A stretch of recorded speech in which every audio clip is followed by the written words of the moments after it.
My magicality as a healer, you know, being able to heal you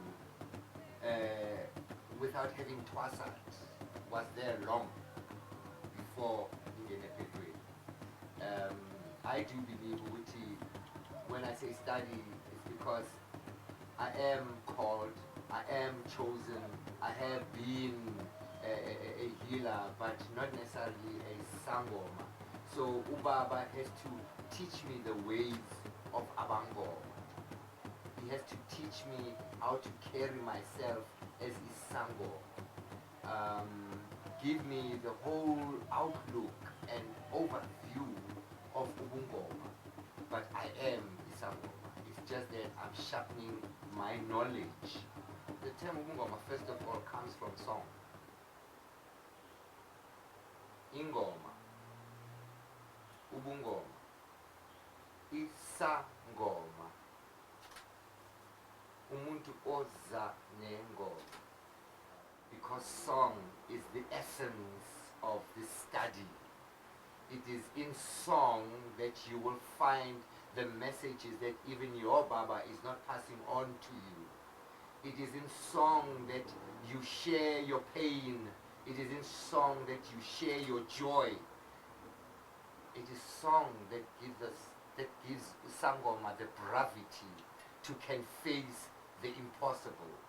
When you speak of, you know, how Vele Ubungoma comes from the term Ingoma, and you know, Ingoma speaks to music, and music has been such a big part of your life, even before you went to study Ubungoma. How did it affect your music, the way you made music before, and your relationship with music before, and then your relationship with music after? How was that affected? Changes everything. Changes everything, because for me it was a process of decolonization. Gogo, I couldn't have been decolonized in a better manner. Wafigumgoma, America went out of the window. Wafigumgoma, Europe went out of the window. I'm more Afrocentric now than I was before I went to Epiphany. I'm even more than Afrocentric, I am Bantu-centric. I actually went to the root of music. I went to where song starts, where song began. I went into a space. It was like, for me, like what they call it, human, the cradle of humankind. It's like, that is where I went to, the cradle of songkind. After my trip, after my journey, I can bravely say that all music of the earth, just like we have the oldest bones, human bones that we've discovered as Day, we have song began here, south of the continent. This is the home of song. Struggle songs are generally ngoma zabango. All of them. All of them. Struggle songs are traditional songs that have been changed content to fit the time. Just like the Christian songs of South Africa, they are traditional songs. They are our traditional music. Just the Christian has taken out the original content and put Jesus inside. Do you understand? So I'm uncovering how deep, profound, and spread out is our influence as a people the world over. There is no beat we play that is not played the world over. We are the cradle of song. Song was born here. That is why when you look up to Egypt, the Egyptians, they say, we look to the north from the south, but they do not look to the north. They look to the south. To the south. What is south? Is their beginning. So South Africa means the first, the beginning. South, the word south, not South Africa. The word south in Egyptian is the word Kenti, which means south. Which means they pray to the south. And what is the south? The south is our beginning. We look down, your ankh basically is this sacred space. So African people do not pray to the north, they pray to the south. That's why we bend our heads. That's why we go down on our knees, because we're trying to get close to our beginnings. As African people, where we are today, and the trouble that we have, and how quick Africans are to reject African spirituality. What part do you think colonization played in bringing us to that point? Well, first thing that you must understand colonization was a war. Imperialism was a war.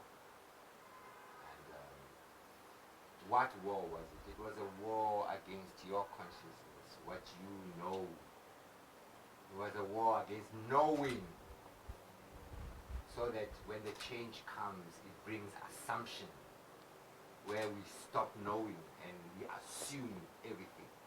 So colonization and imperialism was that.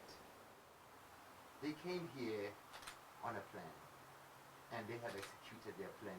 We have suffered under their plan for 400 years. Blessed are the few like us who get an opportunity to be decolonized. Very few. Our broadcasters haven't taken it upon themselves to help us to decolonize. Our broadcasters know that we are traumatized by apartheid. They never took it upon themselves to work with us. You see, so for me, if I could, I would send every Bantu person a pathway where we can decolonize them and then begin to teach them the truth. We are gods and goddesses. We are princes and princesses. We are kings and queens. We don't need to convince you about it. We can show you.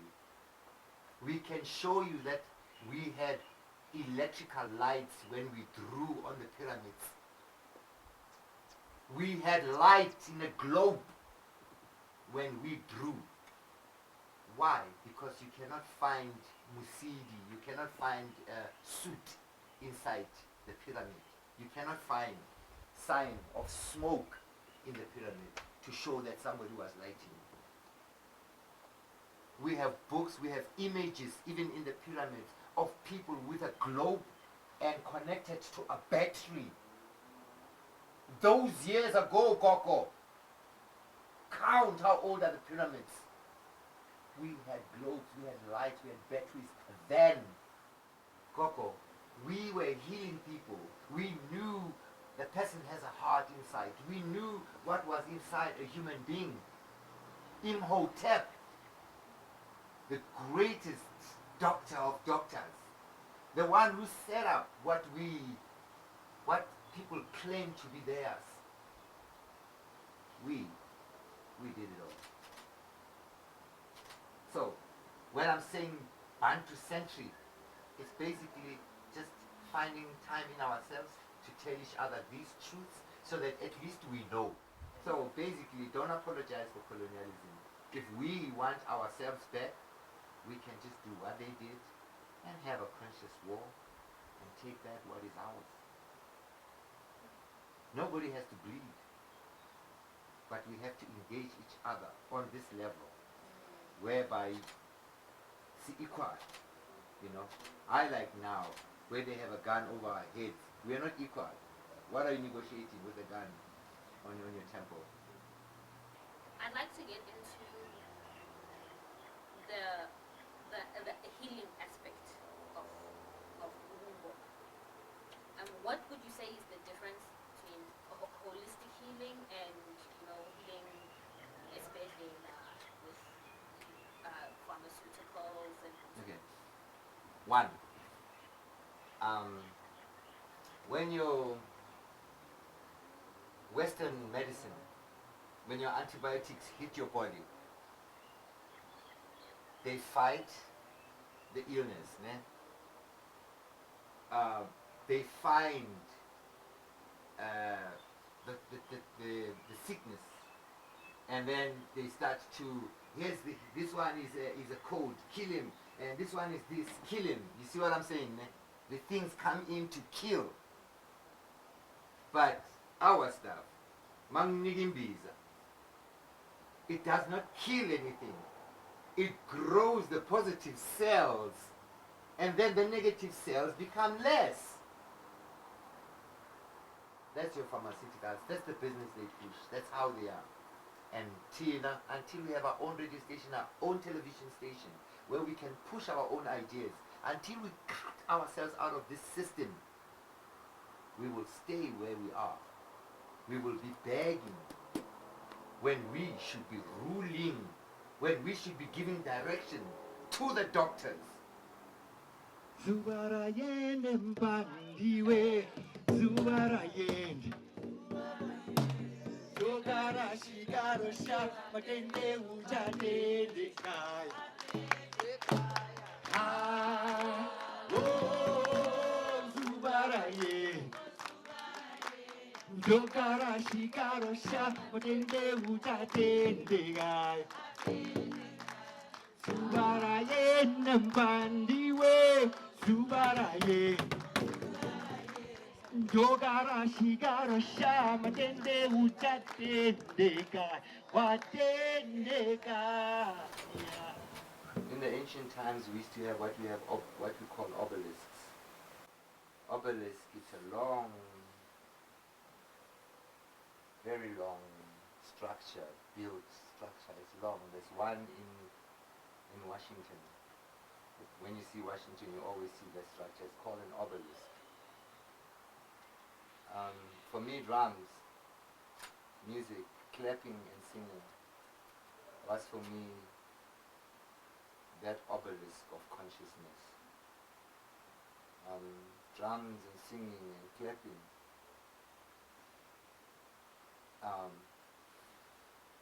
became for me a center of reference. Whenever I became flesh, I became material. Song, drum, singing, clapping would restore me. I said earlier on that it's a compass. Song is a compass, is where I find my spiritual direction, and that's what music was to me. It was that obelisk, that center, that anchor that every sheep has, that fountain of sagacity, of wisdom, a space where even the things that you you cannot say with your mouth when you are in song. The song, the way it is made up, says the things that you want to say for yourself. So, for me, song has been my anchor, my restoration. I restore my human self here in the center. That's what the drums and the music is for me.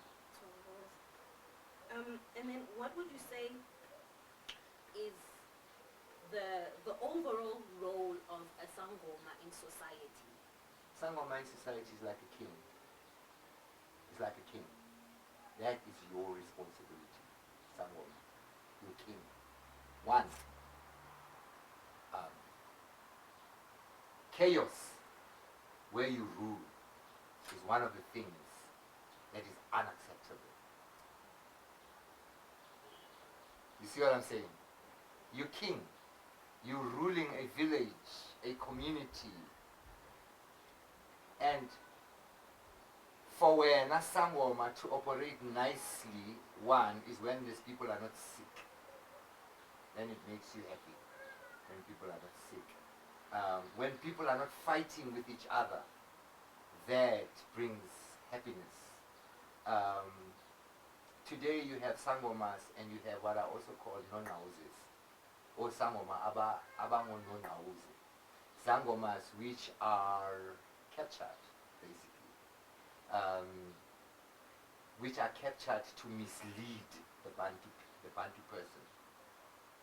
Yes, you know, non-houses told the Xhosa people that the sun was going to rise in the west and set in the east. Yes. There was a Sangoma that was captured and paid by the system to mislead people, to kill their animals and burn their fields, because after that, there's going to be so much plenty. And that non-Ngawuze's impact still exists now. You go to Eastern Cape, it's like you can't even grow anything in the Eastern Cape. You see, so there's no Ngawuze and there's Sangoma, there's Inyanga, there's healers, and there's those who work for capital to mislead us. They don't even think it anymore. But just imagine if you come to me and I tell you your neighbor is witching you. And when I think this neighbor is talking about this man, are the only people that I could rely on all my life. When my mother was late from work, I stayed with these people. Now I'm a big man, I drive a car, now they are jealous of my car. When I used to eat their pap here, with their children, how do they start witching us? You know, we've stopped being able to explain lamatambo lawa. Amatambo yashaya. Because Isangoma could be saying, abantu base next door. Marmauti apega, where no muntu ase next door by. You have a brother here who doesn't want to see you prosper. Yambona muntu ase next door. Front opposite, back opposite. Okulandelayo oronga phambi kwakho. Why must your neighbor witch you? For what? But your brother, your sister can have fear that you're going to outshine them, that you're going to show them off as not as good. Just like Joseph in the Bible. When he was getting clever, the brother says he's exposing us that we are stupid, let's kill him or let's sell him. So there's a Sangoma and there's a Sangoma. Okay, I think then those are the terms that come from the stigma. The terms like witchcraft and untagati. Would you say that's where all of that comes from? It's from those who want to mislead and who those are doing it for Umlungu ubuthakathi is his thing. The white man, it's his thing ubuthakathi. Witchcraft is his thing, and the word witchcraft is his word. It's not mine. Mina mangikhuluma ngobuthakathi, I will be talking to just an evil person. A person whose words are like witchcraft. When they speak in jail, there's fighting everywhere. Ubuthakathi Lord. But also, I can talk about ubuthakathi with lengoma ngiyayithakatha manje. Yabona ngiyayithwika lena, yabona sengifaka ngifaka amakhankani kule ngoma ngiyayithakatha. So don't be misled by what Africans say. check from which heart that comes from. Because ngakhuluma ngobuthakathi and not talk about something evil. Mangithi usibani bani wayibamba ibholo wayijika wayithakatha wayibhekisa lena wayifaka emapaleni. You know what I'm saying? Hey, wafa. Nobody dies, but the dub is called wafa. So watch out what Africans are saying. They may not be saying what you're hearing them say. Also, we play with our words. Too much. Now, when you mix African with English, we get lost in translation. Our language, our idioms get lost in translation. You must watch TV, Coco. You must watch how they translate. It's like straight from English. You know, they're saying an English thing in Zulu. They're not saying it the same way that a Zulu would say it. It hasn't got the essence in it. You know, so language is very important. I say 3 idioms make us very special. Language, melody, and rhythm. That is what nobody else in the world has. And that is the gift that the system has tried to destroy inside you. And that's what they are afraid of. Umngoma is powerful. Ingoma is powerful. So boy, like, can you please explain the tools that we use, that are used by Sangoma, and even by people who are trying to get in touch with their ancestors and who are trying to maintain a relationship with their ancestors, things like imbepo, candles, snave. Can you tell us about those tools and how the various tools help us to connect with ancestors in different ways, and then those that are exclusively for Isangoma? Tools. Our tools are rituals. Those are the tools. Your snave doesn't change your life, but it's a ritual. It's something that you do that helps your mind to dig a little bit back. You with me? It's a ritual. In pepper, it's a ritual. When you smell it, just like a snake, when you smell it, it takes you a little bit further back. And when I say further back, that means it goes deeper. It takes you deep. It reminds you of the value that your elders and your forebearers put on impact. It is an incense that has to hit your body so that your body knows what time it is.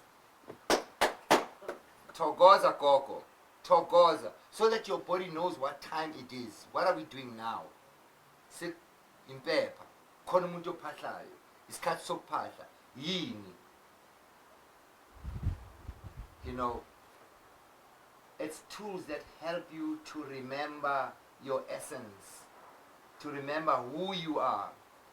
For instance, amathambo. Mina ubaba never taught me amathambo. I had to learn them myself afterwards.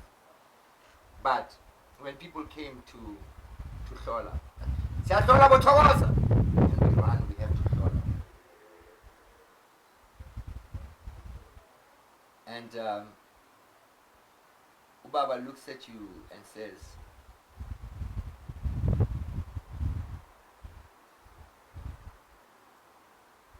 these bones, that's what she said to me,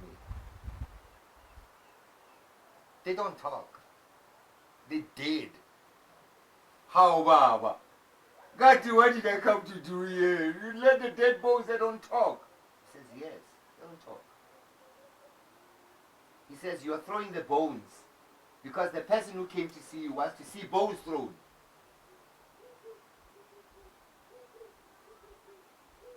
You see what I'm saying?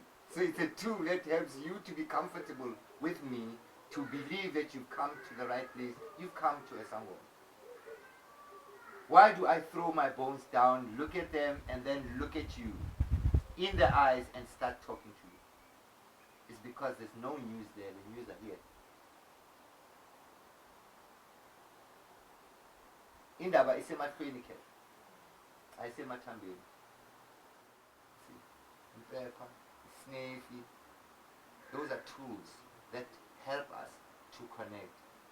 If you cannot connect, where nanjimo wako? This incense here helps you remember to pray, to say a little prayer. That's what our tools are about. And what would you say to young people who are trying to now gain that relationship? What would you say is the importance of understanding your ancestors and forming a relationship with them? Okay. Edu. The word edu in education means from within. Means that which is intrinsic. And all of these tools really are trying to lead you to that which is intrinsic. That is that which is from within. I know education is like from outside. You are being bombarded with all these things. But that's not really what the word edu means. Edu means that from within. So for young people, I like them to use these tools to dig further into themselves. Let this tool, because your grandmother, hello, her bones are there, but you are bones of her bones, flesh of her flesh. She didn't die on you. You are that living gogo. You are the living bones of Ugogo. Gogo's essence is inside you. These tools help you to find that essence of Gogo inside you. Gogo doesn't have to step up from anywhere.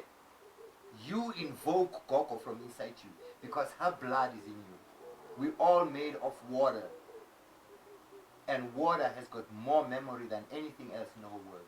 Your water's inside you. Remember everything, every beach that it has touched in the world, every tree that it has touched. You don't need all of us, Gogo, to know everything. Just you and your blood.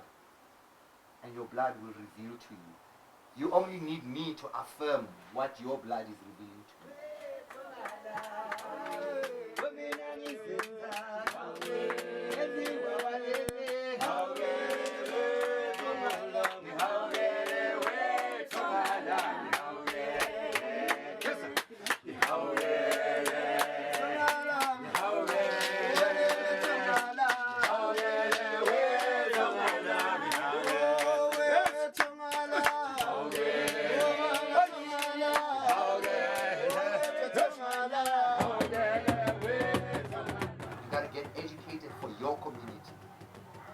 Everything you learn out there, learn the correct methods of how to do these things and come and apply those correct methods in your village. Uncover who you are. That for me is what I would want every African child to do. To know which prince you are, from which tribe, which princess you are, from which tribe. Gogo. We're not ordinary people. We've never been ordinary. Melanin makes you extraordinary. Ubungoma. Kalangi melanin. That's where the power is. Ungaphathanga impande, ungaphathanga nix. Bambu muntu lana uthi, which we are well. It's this melanin. And that's the desire of these colonialists, these imperialists.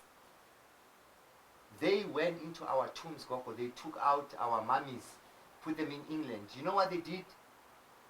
When they write in the Bible that my flesh is bread indeed. That bread indeed came in the Bible because when they took our mummies from Egypt, they took them to England, and everybody who wants power must take a piece of that mummy and eat it. Viva Mlungu, viva! I would like to know your thoughts on white sangomas. White sangomas? One, nothing human is human except that it comes from black? Bantu? African, if you want to call it. Every color that exists because the first color is black. So,